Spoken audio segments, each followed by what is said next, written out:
Alright, so for today's video, I'm going to be installing this module onto my Maverick called MyMavMode. And what it does is it sets your vehicle to a set drive mode. In this case, it's automatically defaulted to eco mode. The instructions that they send you is pretty thorough. They did a really good job writing them up. But this is just going to be kind of a general overview of how to do it on video. First thing we want to do is go ahead and grab a 10mm socket, and we're going to disconnect the vehicle's battery because we just want to be safe. Now for the gas models, the battery is going to be under the hood. Hybrids like mine are under the rear seat. So we're just going to undo this and grab your socket.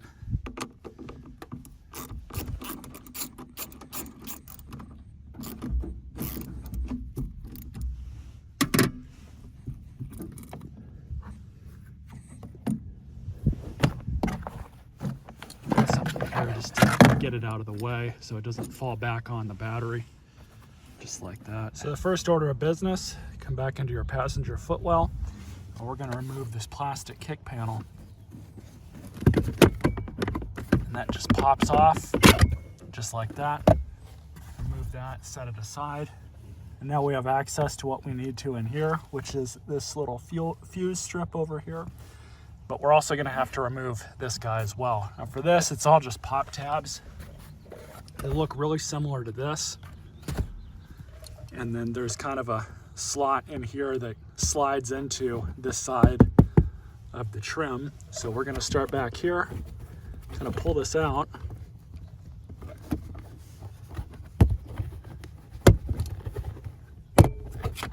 You can hear the pop tabs coming undone. Just use my little helper here.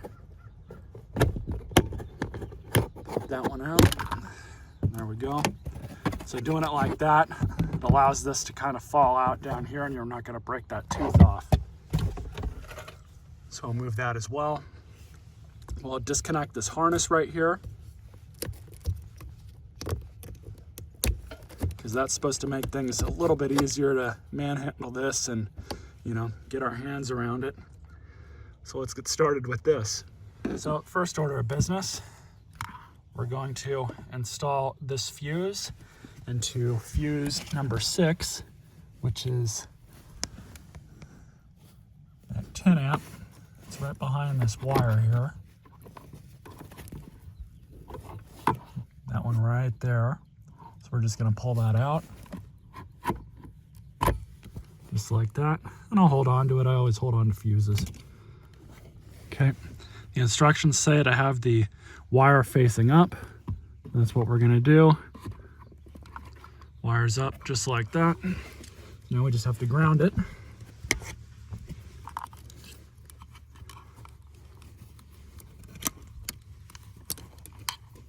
And for this, what we're gonna do is take our ground here,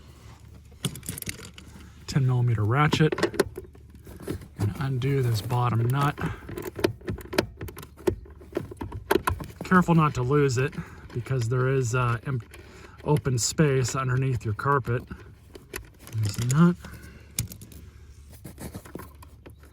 We'll grab the ground, make sure it's orientated the correct way.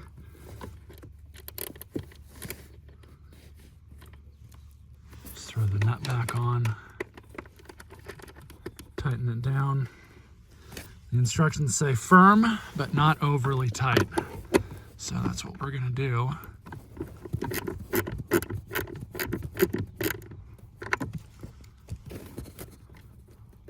It's probably good enough, not going anywhere now. So for the next step, we're getting ready to route this thing.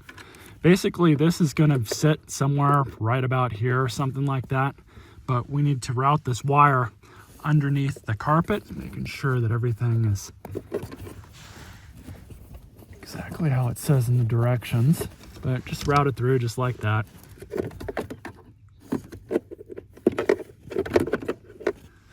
And we have more than enough slack here to splice into this connector. Now, selecting the right wire is kind of important here. So we can look at this connector here, but it's the number 7 wire going down from the top right. So you go 1, 2, 3, 4, 5, 6, 7, and it's this wire right here. It's kind of gray with a purple stripe going down the middle of it. Let's see it just right there. That's the one. So you go over here, look at your connector, and it's that wire right there to the left of this yellow and gray one.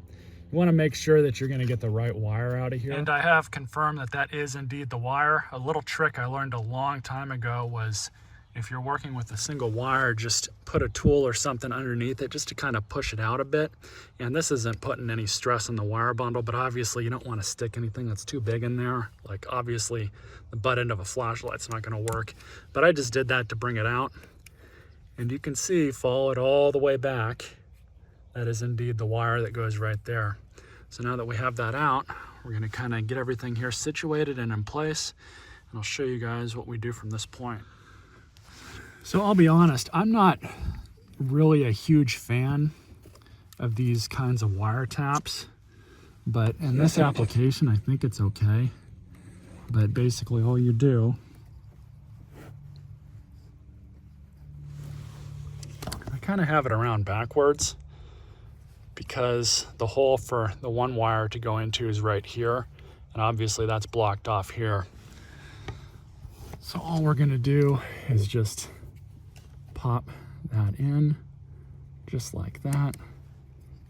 Move this around for these. Just gonna make sure everything's lined up accordingly. Sometimes you'll need to put another finger onto the other wire to keep it in place, but I think we're okay.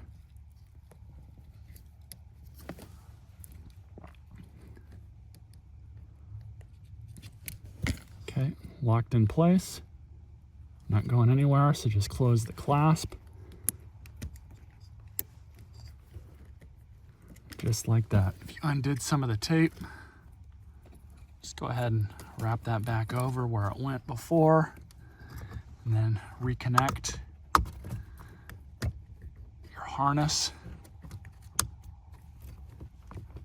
Verify it's stuck in as it should be. So just do some cable control, and I'll reconnect the battery, and we're going to verify that this thing turns on. All right, now I'm going to turn the vehicle on to ACC, and you guys are just going to see it flash to point or P 3.2 or something like that. So we know our circuit's good, and then it cycles. It's supposed to go down to 0 when it's done.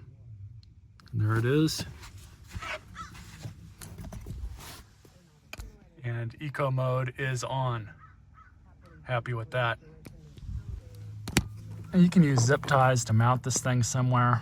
I'm not really that worried about it. It's not going to go anywhere, but you would put the zip tie there, then one over here on that side, and then just probably mount it to that bracket right there. But I think we'll be all right. Just let it set right there.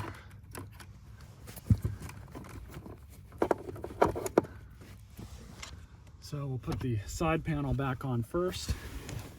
And for this one, remember this piece all the way here at the end with that little tooth. We're just gonna slide that in first. And I have other wires here for my dash cam, but I wouldn't worry about that too much.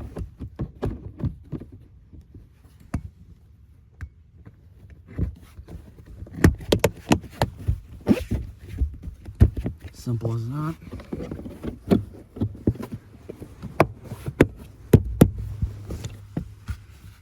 All right, and that's it.